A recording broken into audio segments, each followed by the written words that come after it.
Jésus est tellement beau.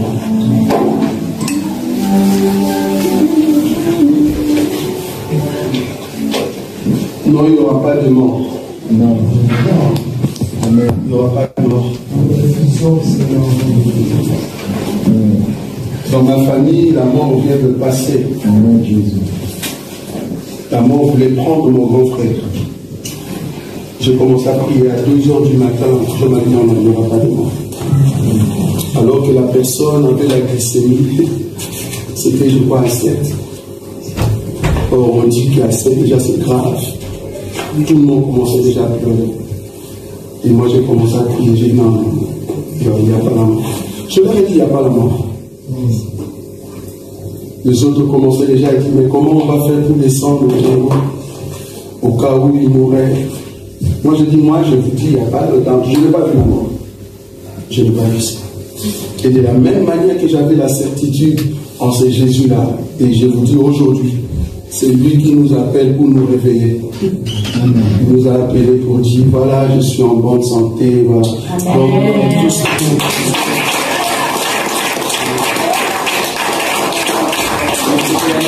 Que je déclare, il n'y aura pas de mort dans cette église. Il n'y aura pas de mort. Même si la maladie, comme vous avez dit, et que cette maladie était arrivée à la dernière phase, la prière que nous avons élevée ici va changer les choses. Amen. Je le crois. Amen. Parabole du riche et du pauvre Lazare. Luc chapitre 16. Luc chapitre 16. À partir du verset 19, frère béni. Luc chapitre 16, à partir du 19e verset jusqu'à la fin, on peut lire. Je lis au nom de Jésus-Christ. Amen. Il y avait un homme riche qui était vêtu de pourpre et de fin lin, et qui chaque jour menait joyeuse et brillante vie. Un pauvre nommé Lazare était couché à sa porte, couvert d'ulcères, et désireux de se rassasier des miettes qui tombaient de la table du riche. Et même les chiens venaient encore lécher ses ulcères. Le pauvre mourut et fut porté par les anges dans le sein d'Abraham. Le riche mourut aussi et elle fut ensevelie. Dans le séjour des morts, il leva les yeux et tandis qu'il était une proie au tourment, il vit de loin Abraham et Lazare dans son sein. Il s'écria, « Père Abraham, aie pitié de moi, et envoie Lazare pour qu'il trempe le bout de son doigt dans l'eau et me rafraîchisse la langue, car je souffre cruellement dans cette flamme. » Abraham répondit, « Mon enfant, souviens-toi que tu as reçu tes biens pendant ta vie et que Lazare a eu les maux pendant les siennes. Maintenant, il est ici consolé et toi tu souffres. D'ailleurs, il y a entre nous et vous un grand abîme, afin que ceux qui voudraient passer d'ici vers vous ou de là vers nous ne puissent le faire. » Le riche dit, « Je te prie donc, Père Abraham, d'envoyer Lazare dans la maison de mon père, car j'ai 5 frères. C'est pour qu'il leur atteste ces choses, afin qu'ils ne viennent pas ici, dans ce lieu de tourment. » Abraham répondit, « Ils ont Moïse et les prophètes, qu'ils écoutent. » Et il dit, « Non, Père Abraham, mais si quelqu'un des morts va vers eux, ils se repentiront. » Et Abraham lui dit, « S'ils n'écoutent pas Moïse et les prophètes, ils ne se laisseront pas persuader quand même quelqu'un des morts ressuscités. » Amen. Amen. C'est une parabole que vous connaissez. Comme vous le savez, nous sommes en train de présenter le parabole. Il m'est venu à cœur de présenter cette parabole du riche et du pauvre Lazare. Ce que j'aime dans cette parabole est que nous ne connaissons pas le nom du riche. Le nom du riche n'a pas été donné, mais on nous donne le nom du pauvre. On dit pauvre Lazare, on a cité son nom. Remarquez un peu la scène qu'on présente ici dans cette parabole. On nous dit que le riche avait une bonne mine, comme on dit, l'argent, les habits, il s'habillait en pourpre, en fin lin, et il avait une vie brillante. En d'autres termes, la vie de luxe. Il mangeait bien, il mangeait très bien. Et malheureusement, il y avait un pauvre qui était à la porte. J'aime souligner ça, à la porte. Et c'est quoi, au fait, la nourriture du pauvre? Ben, c'est qui tombe de la table du roi. Pardon, du riche. C'est qui tombe de la table du riche, en d'autres termes, la poubelle. Comprenez? C'est-à-dire, ce qui reste, le reste qu'on n'a pas pu manger, nous le jetons dans la poubelle. Alors vous, le pauvre, ben, venez prendre et manger. Et c'est là-bas que le pauvre s'est rassasié de cette nourriture-là. Mais malheureusement, à part la pauvreté, Dieu a permis que cet homme, étant encore pauvre, qu'il puisse avoir des ulcères. Il y a déjà une pauvreté qui le frappe, mais il y a aussi des ulcères. En d'autres termes, tu as faim au niveau de l'estomac, et il y a aussi ton corps qui souffre. Le corps n'a pas la grâce d'avoir des habits somptueux. Le ventre n'a pas la grâce d'avoir la nourriture qu'il faut. Et cette personne souffrait 2 fois. Et le chien qui était juste à côté, au lieu de manger la nourriture qui tombait sur la table du roi, non, il préférait manger le plaid de ce pauvre. Et c'est comme ça qu'il léchait le plaid de ce pauvre. Donc la nourriture de chien, c'était les ulcères du pauvre. Maintenant, la parabole nous dit, le jour de leur mort, il y a le riche qui est parti dans le séjour de mort. Mais par contre, le pauvre entre maintenant dans le sein d'Abraham. Et dans le sein d'Abraham, sa vie a changé. Sa vie est devenue une vie meilleure par rapport au riche qui souffrait jusqu'à ce que le riche manquait même de l'eau. Vous imaginez? Manquait même de l'eau. Et la Bible dit, dans le séjour de mort, il lève les yeux et il regarde, il voit Lazare dans le délice. Là, il demande, comme il sait que Lazare était au fait avec le Père Abraham, il dit, Père Abraham, là où je suis, les flammes sont tellement énormes, j'ai besoin de boire. Dis à Lazare, si possible, de mettre son doigt dans l'eau et tremper, en fait, il me donne cette eau-là.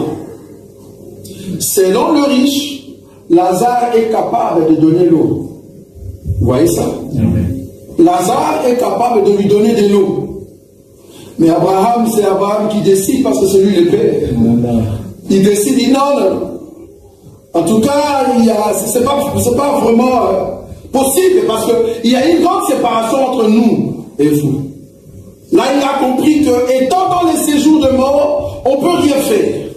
Là, il pense encore pour la 2e fois. Il dit, ok, si dans les séjours de mort, je ne peux pas avoir le fils que de l'eau, parce que c'est déjà trop tard, mais mes frères qui sont restés sur la terre, est-ce que Père Abraham dit à Lazare d'aller prêcher ou annoncer à mes frères qui sont sur la terre, si possible, de ne pas venir ici?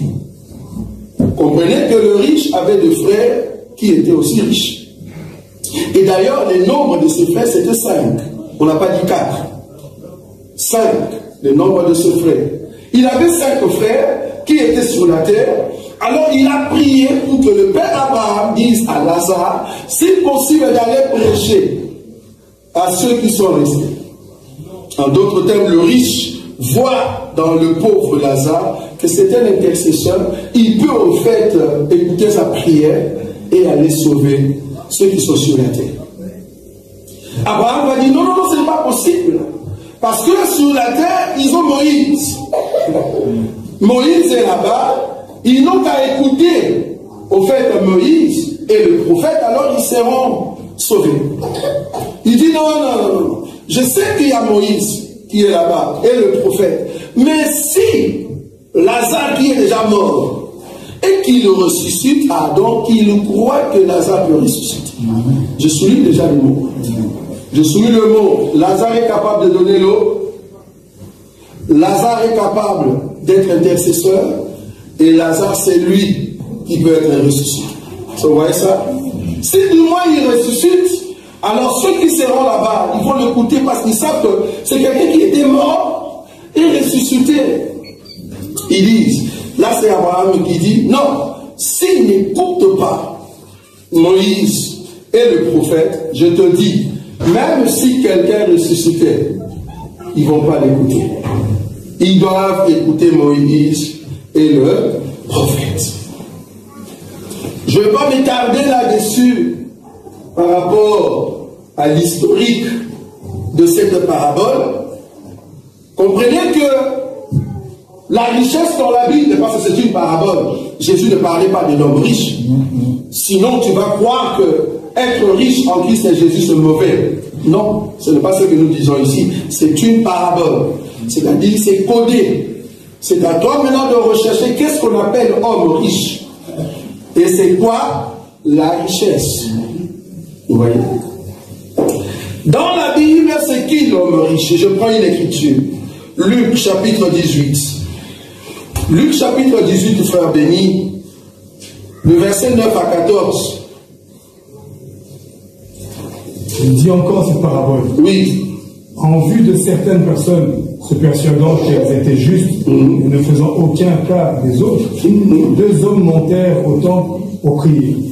L'un était pharisien et l'autre publicain. Le pharisien debout priait ainsi en lui-même: Ô Dieu, je te rends grâce de ce que je ne suis pas comme le reste des hommes, qui sont ravisseurs, injustes, adultères, ou même comme ce publicain. Je jeûne 2 fois la semaine, je donne la dîme de tous mes revenus. Le publicain, se tenant à distance, n'osait même pas lever les yeux au ciel, mais il se frappait la poitrine en disant: Ô Dieu, sois apaisé envers moi, qui suis un pécheur.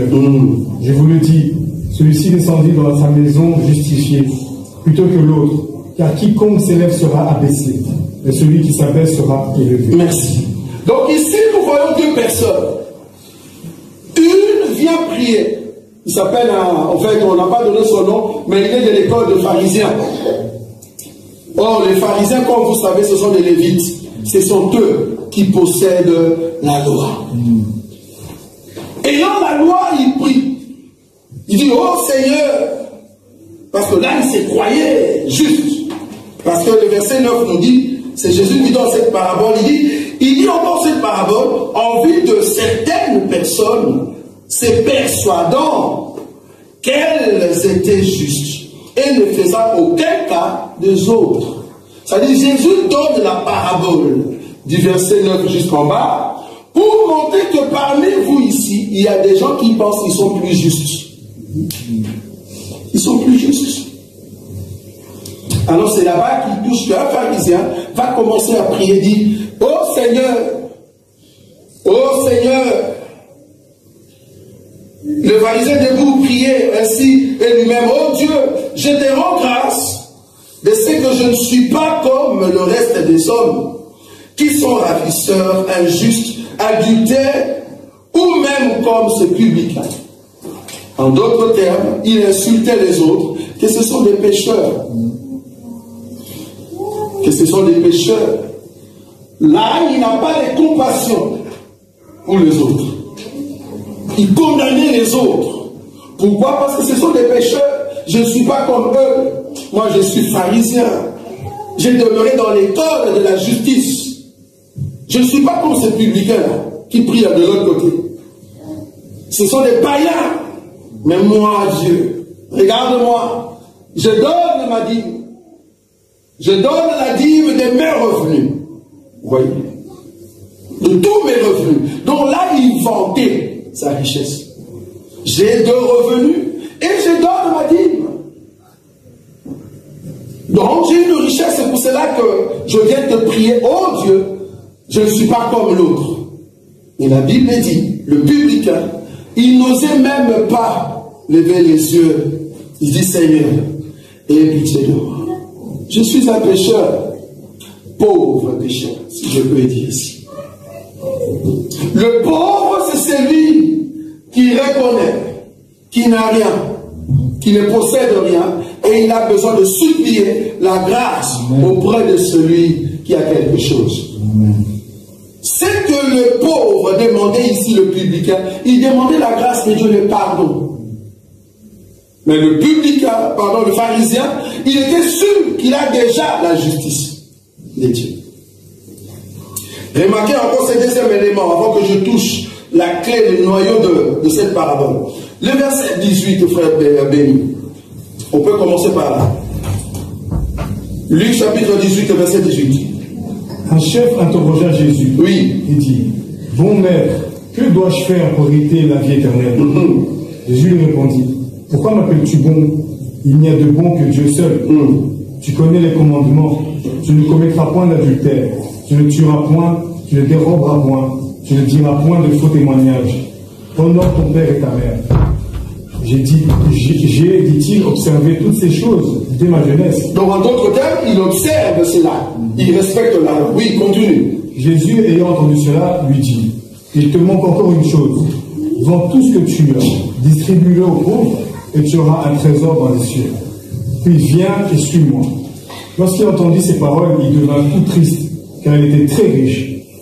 Jésus, voyant qu'il était devenu tout triste, dit, qu'il est difficile à ceux qui ont des richesses d'entrer dans le royaume de Dieu. Car il est plus facile à un chameau de passer par un trou d'une aiguille qu'à un riche d'entrer dans le royaume des cieux. Merci. Ici, nous voyons l'homme riche qui vient poser des questions à Jésus, mais en lui-même, il sait très bien qu'il respecte déjà la loi. En d'autres termes, je connais déjà la loi, donc voilà. C'est que toi, tu vas me dire, je sais déjà. Jésus lui dit, mais il te manque quand même quelque chose. Ce qui te manque, c'est de vendre tes biens que tu as. Tu vois ce que tu as, vends-le, donne aux pauvres. Alors là, viens me suivre. La Bible dit, il est devenu triste. La tristesse était venue pourquoi? Parce qu'on lui a dit de vendre ce qu'il possède. Vendre ce qu'il possède, c'est ça qui a rendu l'homme riche, triste. Et c'est là-bas Jésus va dire, c'est très difficile en tout cas, à un riche d'hériter le royaume des cieux. Pourquoi? Parce que le riche ne sait pas vendre ses biens pour suivre Jésus. Le riche. Et il est parti triste. Jésus va même accorder encore ces langages codés. Il dit, il est très facile à un chameau de passer par l'aiguille, par le trou d'une aiguille, qu'à un riche d'entrer dans le royaume des cieux. L'aiguille ici, ce n'est pas l'aiguille comme le terme aiguille, non. Quand on dit aiguille, il faut aller plutôt en Israël. Qu'est-ce qu'on appelait aiguille? Aiguille, c'était un passage par lequel les gens buvaient de l'eau. C'était vraiment un trou petit. Là, le chameau, c'était très difficile de passer par là. Mais Jésus dit, le chameau peut passer, mais le riche ne peut pas en tout cas entrer dans le royaume des cieux. Cette idée nous ramène à comprendre que la richesse en soi, c'est ce que tu possèdes. C'est ça qu'on appelle la richesse. Qu'est-ce que tu possèdes? Qu'est-ce que tu penses être ta richesse? Et si cette richesse-là, tu ne sais pas partager cela, tu ne sais pas donner cela aux autres, et que tu es égoïste, là tu n'entreras pas au ciel. Si tu ne peux pas vendre tes biens pour le pauvre, alors tu n'iras pas au ciel. Je vais démontrer ici c'est quoi la richesse. Remarquez cet élément d'abord. Parce que Jésus, par le biais d'Abraham, il a dit à l'homme riche, ils ont Moïse et le prophète. Ils n'ont qu'à écouter ces gens-là. S'ils écoutent ces gens-là, ils ne viendront pas ici. En d'autres termes, ceux qui sont sur la terre doivent écouter ce que Moïse a dit. Maintenant, qu'est-ce que Moïse a dit? Je vais le prendre Deutéronome chapitre, je cours très vite, Deutéronome chapitre 18 de frère Boïka.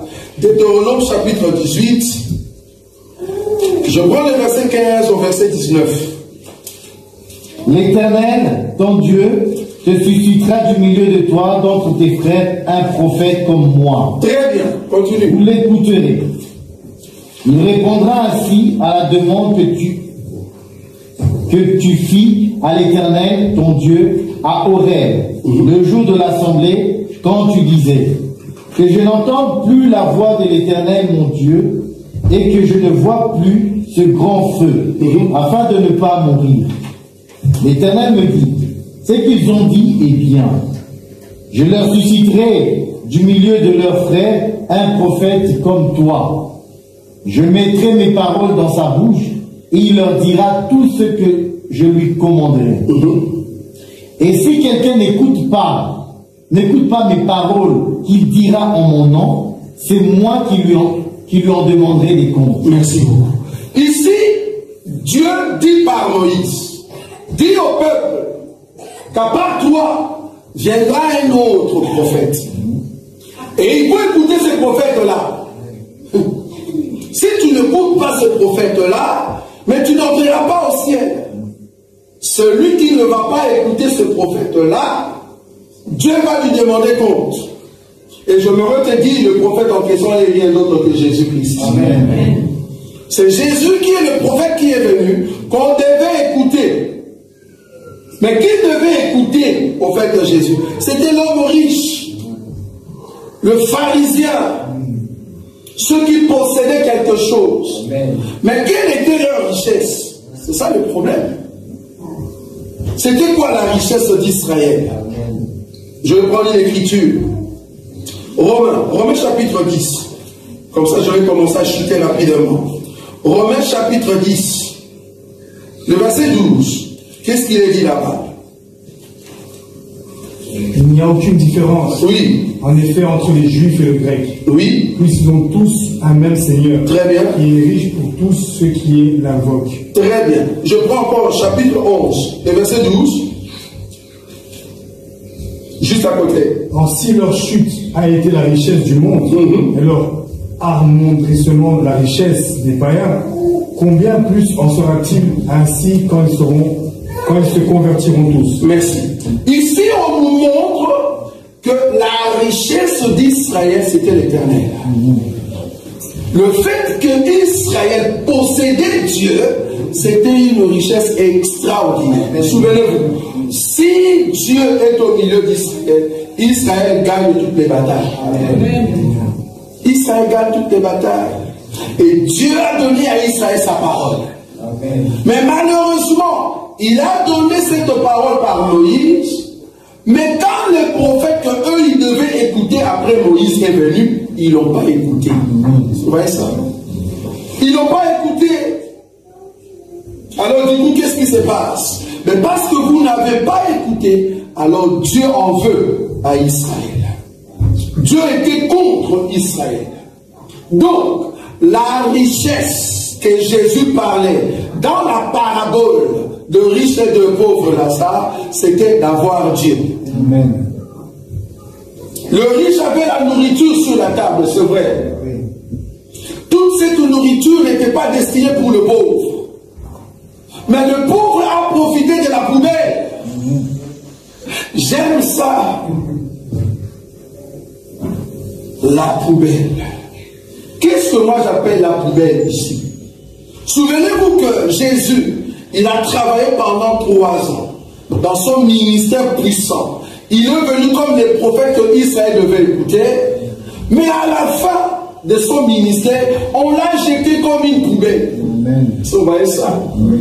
On l'a jeté en dehors de la porte. Et c'est là-bas qu'il y avait le pauvre. Le pauvre Lazare était là-bas pour prendre quoi?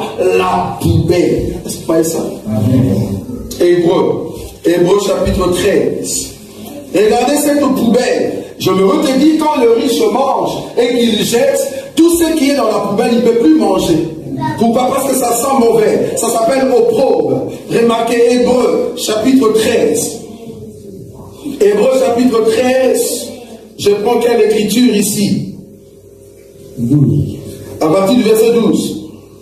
C'est pour cela que Jésus aussi, afin de sanctifier le peuple par son propre sang, a souffert hors de la porte. Très bien. Sortons donc pour aller à lui, hors du camp, en portant son opprobre.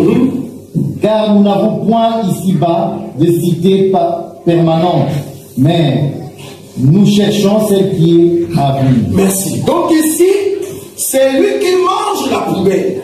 C'est lui qui mange Jésus qu'on a jeté. Tu as une vie à venir. Donc la vie éternelle est en celui qui reçoit la nourriture que les riches ont jetée. Voilà. Or, la nourriture que le riche a jetée, c'était au fait notre Seigneur Jésus. Amen. Parce que remarquez que le Seigneur Jésus, à la fin de son ministère, c'est lui qui était le véritable pauvre Lazare. C'est lui qui était le véritable. Parce qu'il cherchait à tout prix manger. À la croix, il a dit j'ai soif. Mais il n'y a personne qui pouvait lui donner cela. On l'a frappé. Il était blessé, il y a des sangs qui coulaient. On a mis des clous sur ses mains et sur ses pieds. Et les sangs coulaient, c'est ça des ulcères. Vous voyez? Les ulcères commençaient à quoi? À sortir. Oh, quand les ulcères sont là, il faut qu'il y ait des chiens. Les chiens qui viennent au fait pour lécher quoi? Les sangs. Or, la Bible reconnaît que ceux qui étaient des chiens, c'est toi et moi. Mais aujourd'hui, nous avons eu la grâce de venir lécher les plaies de Lazare. Nous avions faim, c'est normal.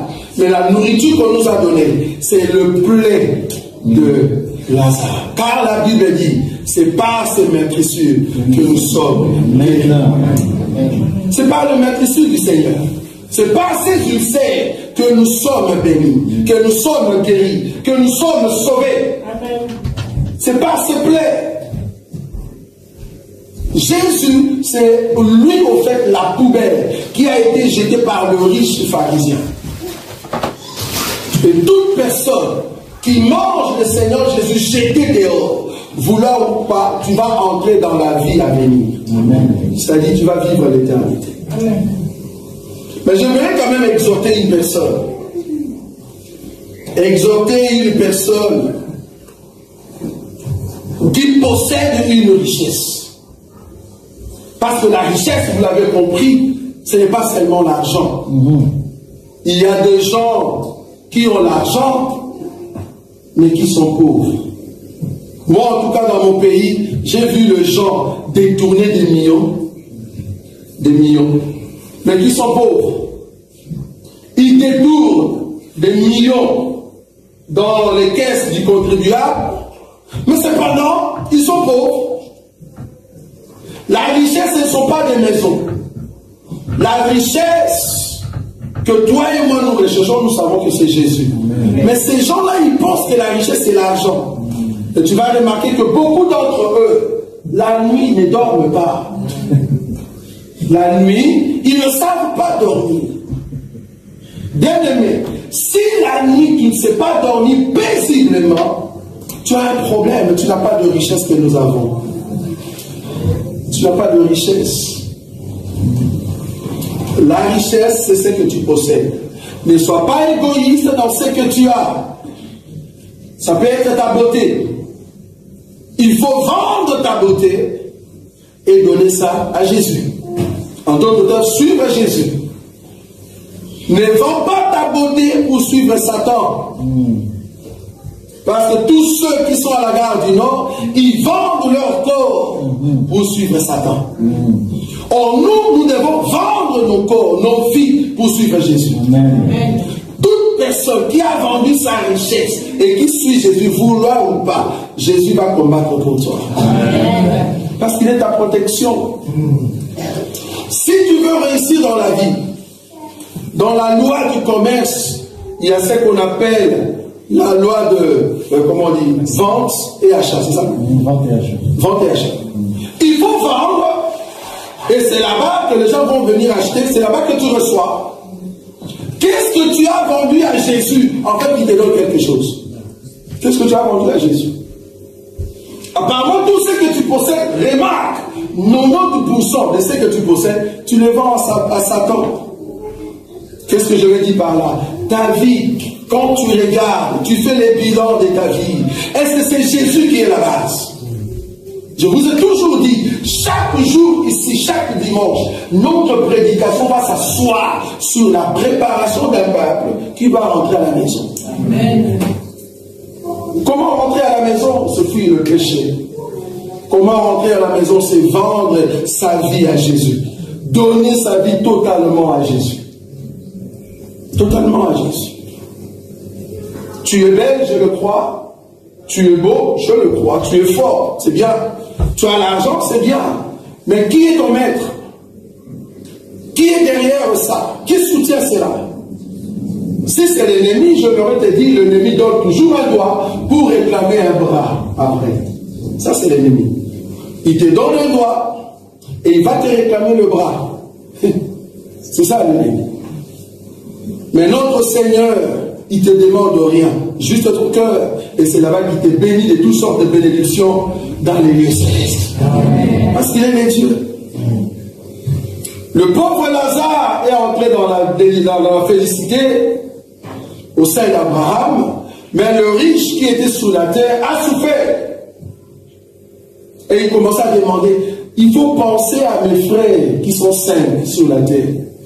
Je me redis, le saint ici, c'est au fait les pharisiens qui avaient les Pentateuque, la Torah, le saint livre de Moïse. Vous voyez? Ils avaient au fait ces 5 livres, et le riche dit, il faut penser à eux. Et Abraham a dit, même si quelqu'un ressuscitait et qui va le prêcher, s'il n'écoutait pas Moïse, ils ne seront pas sauvés. Jésus-Christ est venu, il est mort et ressuscité. Jusqu'à aujourd'hui, Israël n'a pas écouté les Seigneurs. Bien qu'il est ressuscité. Parce que la prière en question, Abraham l'avait au fait exaucé. Il a dit, même si quelqu'un est mort ressuscité, c'est bien. Mais s'il n'écoute pas Moïse, c'est fini. Alors que Moïse avait dit, moi, en tout cas je vais partir, mais Dieu suscitera un autre prophète, seulement comme moi. Mais c'est lui que vous devez écouter. En d'autres termes, moi il ne faut plus m'écouter. C'est celui qui vient maintenant, il faut l'écouter. Ce n'est plus moi. Mais Israël n'a pas écouté le Seigneur, et c'est comme ça qu'il a raté, au fait, le royaume des cieux.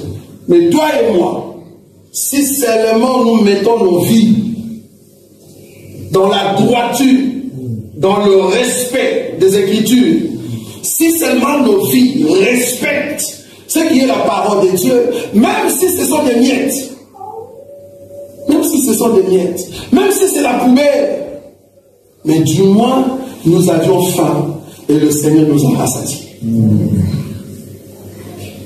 Heureux le pauvre en esprit. Cette écriture veut dire, peut-être tu n'es pas pauvre matériellement. Je dis ici, Dieu n'est pas contre la richesse. Selon 1 Timothée. 1 Timothée chapitre 6. Remarquez cet élément. Je vais terminer par là. 1 Timothée chapitre 6. Je prends le verset 17 à 18. Je lève mon Jésus. Oui, allez-y. Recommande aux riches du présent siècle de ne pas être orgueilleux et de ne pas mettre leur espérance dans des richesses incertaines et de la mettre en Dieu qui nous donne avec abondance toutes choses pour que nous en jouissions. Recommande-leur de faire du bien, d'être riches en bonne œuvre, d'avoir de la liberté, de la générosité. Continue. Et de s'amasser ainsi pour l'avenir un trésor placé sur un fondement solide, afin de saisir la vie véritable. Écoutez la richesse que Dieu nous demande. Le verset 18. Il dit ceci. Recommande-leur de faire du bien. Celui qui fait du bien aux autres, c'est une richesse. Amen. Parce que Dieu est riche en bonté. Si tu fais du bien aux autres, vouloir passer une richesse venant de la part de Dieu. Tu peux avoir des voitures ou des maisons. Tu peux donner de ton argent, je ne sais pas moi comment. Mais étant donné que tu n'es pas un homme bon, tu n'es pas un homme bon, tu es un homme méchant, que ce soit avec tes enfants, que ce soit, tu sais, un père qui est méchant envers ses enfants, c'est qui? C'est un père qui laisse les enfants faire ce qu'ils veulent. Ça, c'est un mauvais papa. Un père. Un véritable père. Une véritable mère. C'est celle ou c'est lui qui empêche ses enfants de faire tout ce qu'ils veulent. Amen. Là où il faut punir, tu dis non, non, non. Non, ok, on peut passer, ça passe. Ce que tu sèmes aujourd'hui, demain, ce sont les mêmes enfants qui vont s'élever et commencer à crier sur toi.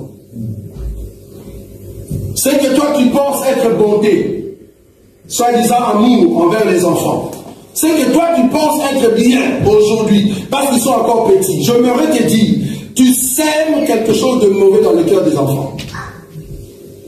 Amen. La Bible reconnaît qu'un enfant, on le redresse avec le fouet. Amen. Fouet. Je ne dis pas un enfant de 18 ans, je ne parle pas de cet enfant-là. Un enfant qui est déjà à 18 ans, tu as raté son éducation.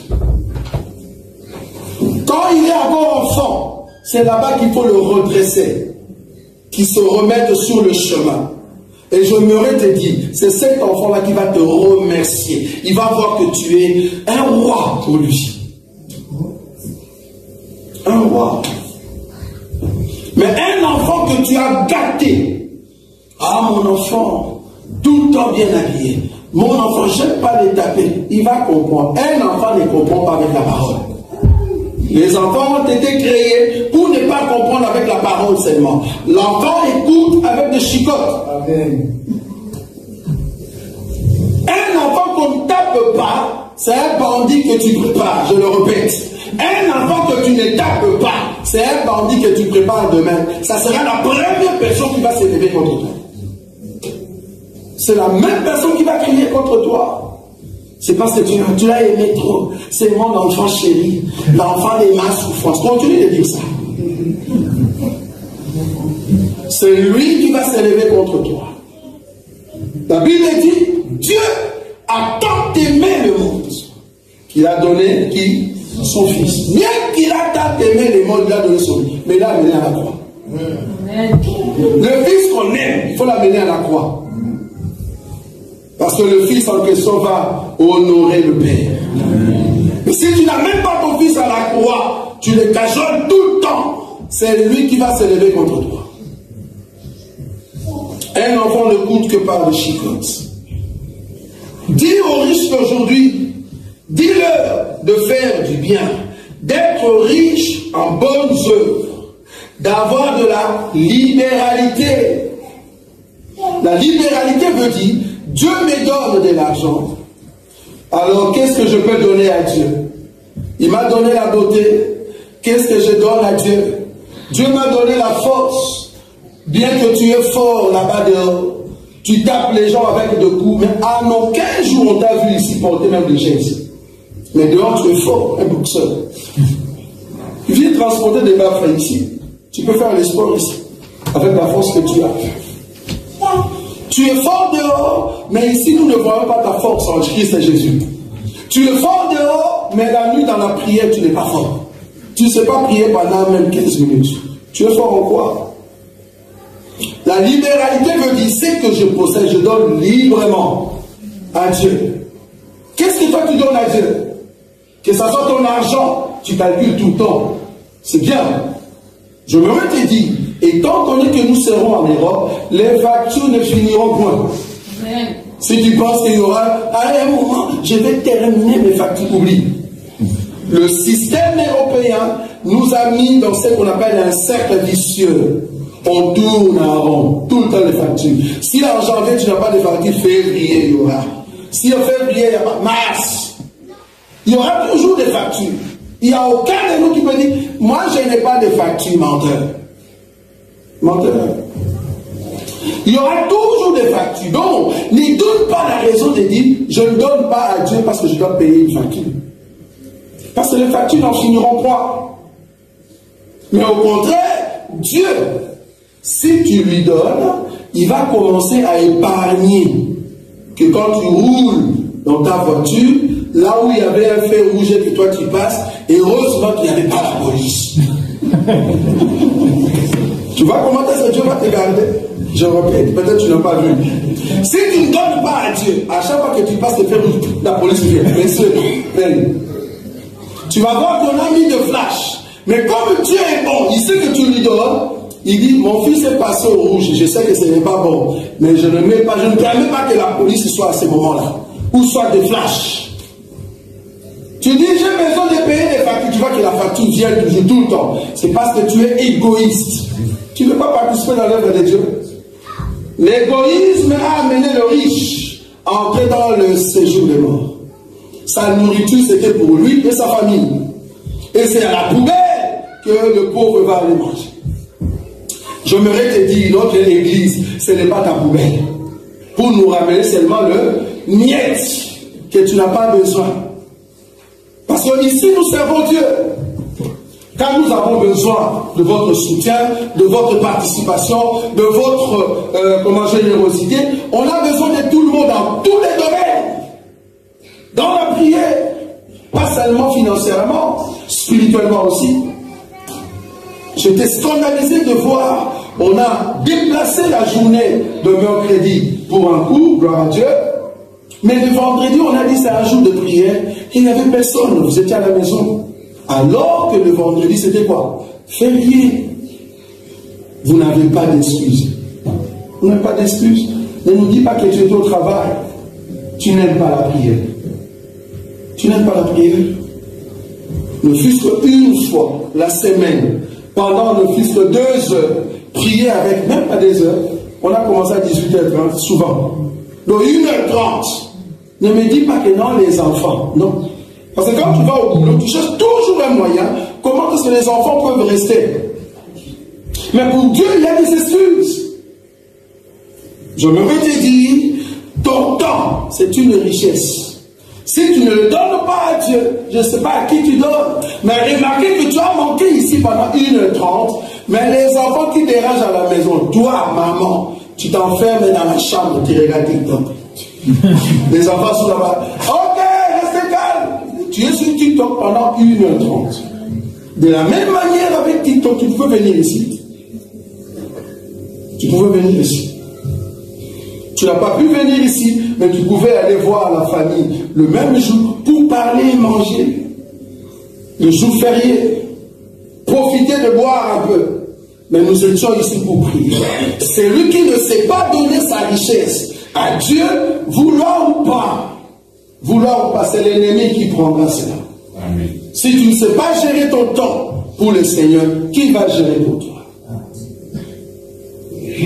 La richesse doit être donnée à Dieu, parce que c'est celui qui nous guide. Dieu n'est pas contre la richesse, mais par contre, Dieu veut que tout ce que nous possédons, nous puissions lui donner, parce que c'est lui qui est la base de toutes choses. De la générosité, 19, et de s'amasser ainsi pour l'avenir un trésor placé sur un fondement solide, afin de saisir la vie véritable. Or, la vie véritable, c'est au fait de le royaume éternel.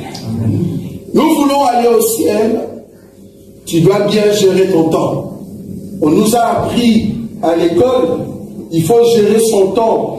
Si on t'a donné 24 heures, ben il y a 8 heures pour le travail, 8 heures pour les divers et 8 heures pour le sommeil. C'est ce qu'on nous a appris. C'est à toi maintenant de gérer tes 8 heures du temps pour le travail, 8 heures pour dormir et 8 heures de divers. C'est à toi de gérer cela. C'est ce qu'on nous a appris. Mais je me veux te dire, dans ces temps-là, tu sais aussi avoir un temps pour Dieu. Le temps, c'est de la richesse. Quelqu'un qui est en prison comprend que le temps, c'est la richesse. Parce que là-bas, il n'a pas de temps. À chaque fois, il est comme un esclave. Debout, on te frappe, va te laver. Donc, comme un esclave. Mais toi, tu es libre de prendre un temps et de chercher la face de Dieu. Si le pauvre a été agréé, c'est parce qu'il a compris dans son cœur que la nourriture qu'on me donne, bien que j'ai de plaie, mais dans mon cœur, j'ai une richesse éternelle. Le peuple de Dieu sont bénis parce que leur vie à l'intérieur a une richesse éternelle. La richesse éternelle, c'est d'avoir Dieu. Or, Dieu, c'est la parole. Dieu, ce n'est pas un papa barbu blanc avec une robe blanche qui est assis et qui écoute la prière. Non. Dieu, c'est la parole. La parole que tu écoutes, c'est ça Dieu. Si tu mets cette parole en pratique, voulant ou pas, tu seras sauvé et tu vas entrer dans l'éternité. Amen. Amen. Nous sommes debout, nous allons prier.